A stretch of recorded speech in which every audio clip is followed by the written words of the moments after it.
Good morning student. आज हम क्षितिज की पुस्तक का 12वां पाठ कैदी और कोकिला उसकी व्याख्या समझेंगे।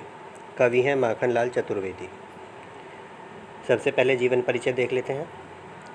माखनलाल चतुर्वेदी जी का जन्म मध्य प्रदेश के होशंगाबाद जिले के बाबई गांव में सन 1889 में हुआ था। 1889 यानी 1889 में। जब ये 16 वर्ष के थे तब इन्होंने शिक्षण कार्य आरंभ किया। बाद में इन्होंने अध्यापन कार्य छोड़कर प्रभा पत्रिका का संपादन शुरू किया। इस पत्रिका का संपादन कार्य करते हुए वे गणेश शंकर विद्यार्थी के संपर्क में आए और देश सेवा के लिए समर्पित हो गए। गणेश शंकर विद्यार्थी स्वतंत्रता सेनानी थे, तो जब ये इनके संपर्क में आए तो ये भी देश सेवा में लग गए। इन्होंने कर्मवीर और प्रताप का भी संपादन कार्य किया, एडिटिंग की। इनकी रचनाओं में राष्ट्रीय भावना की प्रमुखता है। इनकी कुछ प्रमुख रचनाएं हैं हिमकीर्तनी, हिमतरंगिनी, वेणु लो गूंजे धरा आदि। तो जो प्रस्तुत कविता है हमारे पास कैदी और कोकिला, ये कविता काफ़ी लोकप्रिय कविता है माखनलाल चतुर्वेदी जी की। इस कविता में भारतीय स्वतंत्रता सेनानियों के साथ जेल में किए गए दुर्व्यवहार और उनकी यातनाओं का बड़ा ही मार्मिक चित्रण कवि ने किया है। कवि जेल में बंद है और वहाँ उदास एवं एकाकी जीवन व्यतीत कर रहा है। वह अपने मन के दुख, असंतोष और ब्रिटिश शासन के प्रति आक्रोश को प्रकट करते हुए मधुर गीत गाने वाली कोयल को संबोधित कर रहा है।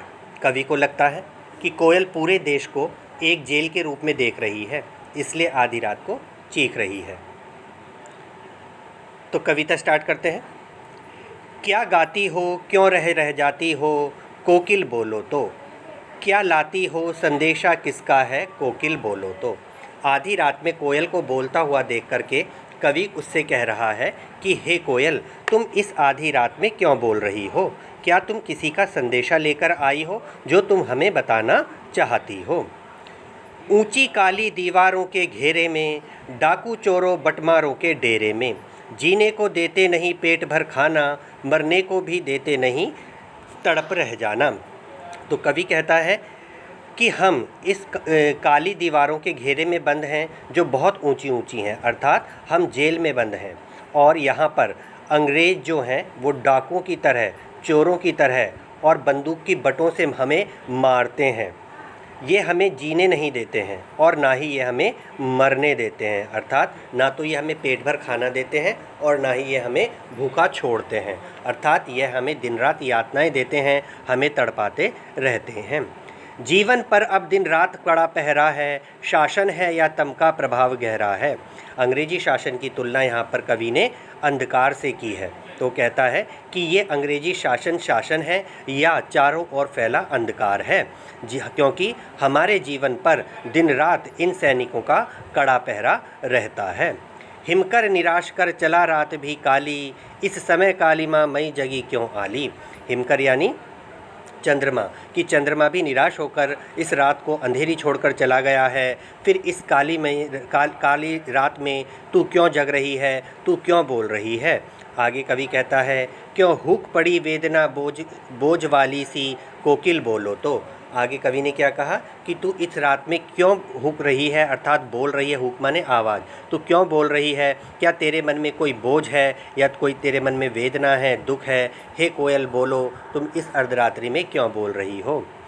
क्या लुटा मृदुल वैभव की रखवाली सी, कोकिल बोलो तो। क्या हुई बावली अर्धरात्रि को चीखी, कोकिल बोलो तो। वो कहता है कि तुम तो मृदुल वैभव की रखवाली करने वाली हो। क्यों कहा कवि ने ऐसा? क्योंकि कवि को कोयल के वो दिन याद हैं जब वह दिन में वसंत के मौसम में आम के पेड़ों पर अपनी कूक को बिखेरती है, अर्थात अपनी मधुर स्वरों में गाती है। वसंत ऋतु को सबसे अच्छी ऋतु माना जाता है ना, और कोयल जो है वसंत ऋतु में बोलती है, तो इसीलिए कवि ने कहा है कि मृदुल वैभव की रखवाली, कि तुम तो मृदुल वैभव की रखवाली करने वाली थी, अर्थात तुम तो अच्छे मौसम में बोलती हो, लेकिन आज अर्धरात्रि को तुम क्यों बोल रही हो। क्या तुमने कुछ लुटता हुआ देख लिया है, या तुम पागल हो गई हो। बावली मीन्स पागल, या तुम पागल हो गई हो जो अर्धरात्रि में अर्थात आधी रात में बोल रही हो, कूक रही हो। हे कोयल, क्या कारण है बताओ तो। किस दावानल की ज्वालाएं हैं दिखी, कोकिल बोलो तो। दावानल जंगल में लगी आग। जब दो पेड़ आपस में घर्षण के कारण चिंगारी पैदा करते हैं तो उस चिंगारी से जंगल में आग लग जाती है, उसे बोला जाता है दावानल, यानी जंगल में लगी हुई आग। क्या तुमने जंगल में लगी हुई कोई आग देख ली है जो तुम यहाँ पर रहने वाले लोगों को अपनी आवाज़ के द्वारा उन्हें सुरक्षित स्थान पर जाने के लिए बोल रही हो? हे कोयल, अपने बोलने का कोई तो कारण बताओ। क्या देख न सकती जंजीरों का गहना, हथकड़ियाँ क्यों यह ब्रिटिश राज का गहना? या तुम हमें इन जंजीरों में कैद नहीं देख पा रही हो? किनको? कवि को, क्योंकि कवि कहाँ बंद है? जेल में बंद है, और उसके साथी भी जेल में बंद है और जंजीरों से उनको जकड़ा हुआ है। तो कह रहा है कि क्या तुम हमें जंजीरों में देख करके दुखी हो, इसलिए बोल रही हो? तो कहता है कि ये जंजीरें नहीं हैं, बल्कि ये तो हमारे लिए गहने हैं। क्यों कहा उसने, कवि ने, ऐसा कि ये ब्रिटिश राज का गहना? कि स्वतंत्रता सेनानी जो थे, भारत माता को आज़ाद कराने के लिए अपने प्राणों तक को देने के लिए तैयार थे, और जब अंग्रेज़ उन्हें गिरफ़्तार कर लेते थे, हथकड़ियों में कैद कर लेते थे, तो उन्हें लगता था उन्होंने ये जो हथकड़ियाँ पहनी हैं अपनी माँ की स्वतंत्रता के लिए पहनी है, अपने देश को आज़ाद कराने के लिए पहनी है, तो उससे उनकी इज्जत बढ़ती थी, शोभा बढ़ती थी। और जैसे गहने पहनने से इंसान की शोभा बढ़ती है, ऐसे ही उनकी भी हथकड़ियों को पहन करके शोभा बढ़ती थी, इसलिए कवि ने ऐसा कहा है। आगे कवि कहता है, कोलू का चरक चूँ जीवन की तान, गिट्टी पर उंगलियों ने लिखे गान। वो कहता है कि हमें यहाँ पर कोलू की तरह हमसे काम लिया जाता है, जैसे कोलू में बैलों को जोत दिया जाता है, ऐसे ही हमसे भी काम लिया जाता है, और हम गिट्टियों पर, यानी जो वहाँ पर ईंटें हैं, उन ईंटों पर अपनी उंगलियों से अपने देश के यशोगान को लिख रहे हैं। हूँ मोट खींचता लगा पेट पर जुआं, खाली करता हूँ ब्रिटिश अकड़ का कुआं। और वो कहता है कि मैं अपने पेट पर जुआं रख करके, जुआं किसे बोलते हैं? जो आपने देखा है बुग्गी हुई, ठीक है, तो बुग्गी हुई या कोहलू हुआ, तो बुग्गी का जो वाला हिस्सा होता है ना, जो बैल के ऊपर रखा जाता है, कपड़े वाला हिस्सा जो बैल की गर्दन पे रखा जाता है, उसे मोट कहते हैं, ठीक है ना। तो कहता है कि इसी प्रकार हम लोगों से भी ये लोग कोहलू चलवाते हैं और चरक चलवाते हैं। चरक क्या होता है? कुएं से या नदी से पानी निकालने की एक मशीन होती है जो बैलों के द्वारा चलाई जाती थी। डंडे से, लंबा सा डंडा बांध करके बैल उसके की गर्दन पर रख दिया जाता था और बैल गोल गोल घूमता था, तो वो पहिया ऐसे ऐसे घूमता था। उस पहिए पर कनस्तर बंधे रहते थे कटे हुए, तो वो कनस्तर क्या होते थे, नीचे से पानी भर कर लाते थे और इस तरीके से वो नाली के थ्रू खेतों तक पहुँचाया जाता था पानी।